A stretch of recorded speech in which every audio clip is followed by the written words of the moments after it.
ବଉଳା ବୋଲି ନାମକ ଗୋଟିଏ ଗାଈଟିଏ ଥିଲା। ତାର ଗୋଟିଏ ଛୁଆଟିଏ ମଧ୍ୟ ଥିଲା। ତା ନାଁ ଥିଲା ଚାନ୍ଦ। ବଉଳା ବହୁ ସଚ୍ଚୋଟ ସହ ସତ କହୁଥାଏ। ସେ ପ୍ରତିଦିନ ଜଙ୍ଗଲକୁ ଘାସ ଖାଇବାକୁ ଯାଇଥାଏ।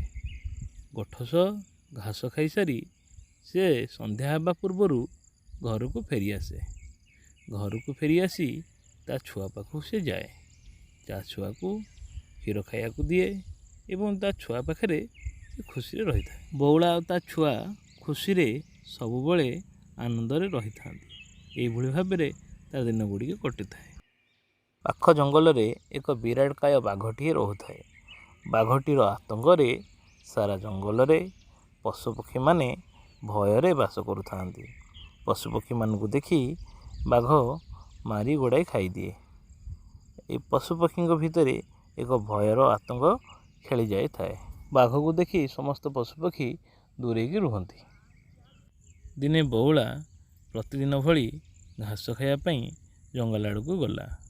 ସେ ଘାସ ଖାଇବାରେ ଏତେ ବ୍ୟସ୍ତ ଥିଲା ଯେ ସେ ଧୀରେ ଧୀରେ ଜଙ୍ଗଲ ଭିତରକୁ ପଶିଗଲା।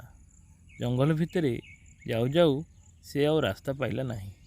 ଏହାରି ଭିତରେ ସେ ଜଙ୍ଗଲରେ ଥିବା ବାଘଟିର ବଉଳା ଉପରେ ନଜର ପଡ଼ିଲା। ତାପରେ ସେ ବଉଳାକୁ ଗୋଡ଼ାଇ ମାରି ଖାଇଦେବା ପାଇଁ ଚେଷ୍ଟା କଲା। କିନ୍ତୁ ବଉଳା ଏଠାରେ ବାଘକୁ ପ୍ରାର୍ଥନା କରି କହିଲା କି ମୋର ଏକ ଛୁଆ ଅଛି, ମୋତେ ତୁମେ ଖାଅ ନାହିଁ।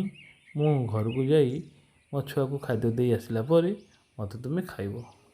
ଏହା ଶୁଣି ବାଘ ଟିକେ ଦୟା କଲା। ବାଘ ତା ସର୍ତ୍ତରେ ରାଜି ହେଲା।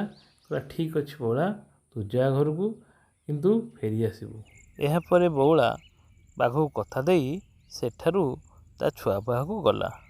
ସେ ସଅଳ ସଅଳ ତା ଛୁଆ ପାଖକୁ ଯିବାକୁ ଲାଗିଲା। ତା ଛୁଆକୁ ଶେଷ ଥର ପାଇଁ କ୍ଷୀର ଦେଇ ତା ପାଖରୁ ପଳେଇ ଆସିବା ପାଇଁ ଚେଷ୍ଟା କଲା। ଶେଷ ଥର ପାଇଁ ତା ଛୁଆକୁ ସ୍ନେହ କରି ବାଘ ପାଖକୁ ଫେରି ଆସିଲା। ବାଘ ସେଇଭଳି ଭାବେ ବଉଳାକୁ ଅପେକ୍ଷା କରି ରହିଥାଏ ତା ଫେରିବା ବାଟକୁ।